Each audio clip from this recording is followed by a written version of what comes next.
وہ ایک ہمارے حضرت واقعہ سناتے تھے فنٹر گیرو کے بارے میں. ایک صاحب کو تقوی کا ہیضہ ہو گیا, تقوی کا ہیضہ ہو گیا. یعنی وہ یہ شو کرنا چاہتے تھے کہ میں بہت زیادہ نیک ہوں, بہت زیادہ پرہیزگار ہوں, خام خواہ کی شو مارنے کے لیے نا. تو ان کے مریدین, ایک دفعہ گاؤں میں دعوت کی کسی مرید نے, دعوت میں ان کے سامنے کھانا لا کے رکھا. انہوں نے کہا اس کھانے کے بارے میں کیا دلیل ہے کہ یہ حلال بھی ہے یا نہیں ہے؟ کیا دلیل ہے؟ ہو سکتا ہے جس نے یہ مرغی ذبح کی ہو, پتہ نہیں ذبح مرغی کی ہے کہ نہیں کی, اللہ کا نام لیا کہ نہیں لیا, اور جس نے کی ہو سکتا ہے کوئی ہندو ہو, سکھ ہو. میں نہیں کھاؤں گا. لوگوں نے کہا یار یہ تو کوئی بہت زیادہ پہنچے ہوئے بزرگ ہیں, مشکوک چیزوں سے بھی بچتے ہیں. اب لوگ مختلف چیزیں لا کے دے رہے ہیں, لا کے دے رہے ہیں, لیکن وہ قبول نہیں کر رہے. تو ان کے تقوی کی نا دھاک بیٹھ گئی پبلک میں, یار کو بہت ہی پہنچے ہوئے بزرگ ہیں, اتنے نیک ہیں کہ عام آدمی اتنی نیکی افورڈ نہیں کر سکتا. لیکن اب حضرت کو کھلائیں کیا؟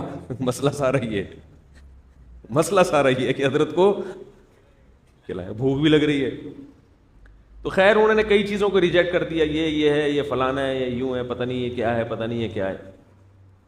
تو کسی نے ان کے لیے جو ہے نا چنے کا بندوبست کیا اور کہا کہ یہ جو ہے نا مدینہ سے یہ صاحب ہیں چنے لے کر آئے ہیں آپ کو کھلانے کا. ابھی پورا واقعہ مجھے یاد نہیں, ہو سکتا ہے کچھ اس میں ایڈیٹنگ کرنی پڑے بعد میں, تو آپ خود ہی کر لیے گا اس میں. تو وہ جو ہے انہوں نے کہا چلو یہ کھاتا ہوں میں. جب چنے کھائے تو پھر ان کو خیال آیا کہ اس کی بھی تحقیق کرو کہ یہ مدینہ کے ہیں بھی یا نہیں ہیں.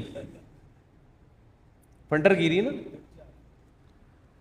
تو مریدوں سے تحقیق کی تو پتہ چلا کہ جی جب آہستہ آہستہ پہنچے نا کہ مدینہ میں کس کے پاس سے لیے, اس نے وہ کہاں سے لیے, اس نے کہاں سے لیے, اس نے کہاں سے لیے, تو آخر میں ایک ہندو آیا. وہ چنے خریدے گئے تھے کسی ہندو کی دکان سے. وہاں سے وہ مختلف ہاتھوں سے ٹریول ہوتے ہوتے مدینہ جانا تو کوئی مشکل نہیں ہے, سامان میں کچھ بھی ڈال کے لے جاؤ, واپس بھی لے آؤ.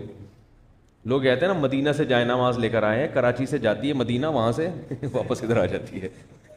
اس پہ خوش ہو رہے ہوتے ہیں. اس لیے سب سے بہتر یہ ہے, ابھی میں وہاں گیا نا ترکی, تو بچوں کا تو آپ کو پتہ ہے, بچے جب بھی والدین سفر پہ جائیں تو بچے کیا کہتے ہیں, ہمارے لیے کچھ لے کر آؤ. تو وہاں چھوٹے بچے کے لیے میں نے ایک چھوٹی سی بندوق خرید لی پلاسٹک کی. وہ ٹھیک ٹھاک مہنگی ملتی ہے وہاں ترکی میں.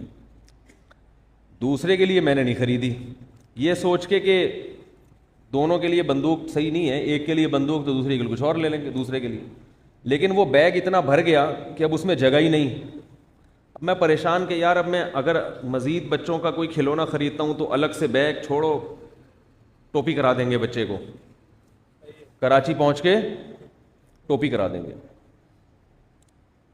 تو وہ جب ہم یہاں لے کے پہنچے نا کراچی, تو بچوں کا تو آپ کو پتہ ہے, یا تو کسی کو کچھ نہ دو, ایک کو دے دیا تو قیامت آ جائے گی.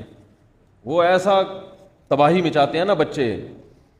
تو مجھے اندازہ ہو گیا کہ اگر یہ گن جو ہے پلاسٹک کی یہ میں نے ایک کو دی تو پورے ملک میں کیا ہو جائے گا, فدائی حملے شروع ہو جائیں گے, دھماکے.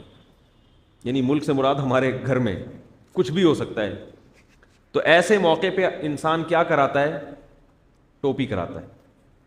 تو میں نے پھر بیگ کھولا ہی نہیں, میں نے کہا کہ مغرب کے بعد بیگ کھلے گا, ابھی ذرا آپ لوگ کیا کریں, صبر کریں, سب کے لیے کھلونے آئے ہیں. مغرب سے پہلے میں یہاں ناگن چورنگی گیا کھلونے کی دکان میں, 450-300 کی وہی اسی جیسی گن مجھے مل گئی جو وہاں اچھی خاصی مہنگی مل رہی. 2-4 گنیں لے کے سب بچوں کو فارغ کر دیا اس میں نا. اور بھی جو کھلونے سننے میں وہ یہی سمجھ رہے کہ ان کو جھوٹ نہیں بولا کہ ترکی سے لایا ہوں. ٹوپی میں جھوٹ نہیں بولا جاتا, جھوٹ ہوتا ہے, وہ تو ناجائز ہے. ٹوپی کا مطلب ہوتا ہے ان کو ایسا لگے, کیونکہ بیگ جب کھل رہا ہے تو وہ تو یہ سمجھ رہے ہیں سب باہر سے آ رہا ہے, تو دے دیا ان کو. اس کے بعد میں نے کہا یار سب سے بہترین طریقہ یہ ہے کہ جب بھی کسی ملک سے سفر کر کے آؤ تو گھر مت جاؤ, ناگن چورنگی پہ کھلونوں کی دکان ہے. بچوں کو کیا پتا بھائی, وہی چیز جو اب پاکستان کے 26 روپے وہاں کا 1 روپیہ ہے, وہ کہنے کو ان کا 5 روپے, ہمارے کیا بن جاتے ہیں, یا ان کے 100 روپے, ان کے 1000 روپے, ہمارے اچھے خاصے 26,000 بن جائیں گے. تو کیا ضرورت ہے.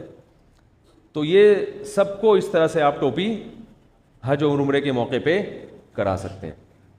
واپسی پہ یہاں سے جائے نماز خریدیں لیاری سے, اور کھجوریں بھی وہیں سے ایران سے، کھجوریں تو خیر مدینہ کی ہوتی ہیں، اجوا کھجور خاص طور پر۔